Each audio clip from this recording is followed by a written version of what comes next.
Hey guys, in this video, I'm going to show you how to cancel your Freshsales account. Now, the first thing I want you to do is actually log in to your dashboard.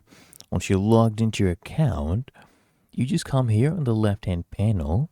You click on this gear cog, okay? So you can access your admin settings. Now, from here, the left-hand panel, again, you'll see account settings. So click here. As you can see, you can manage subscriptions as well.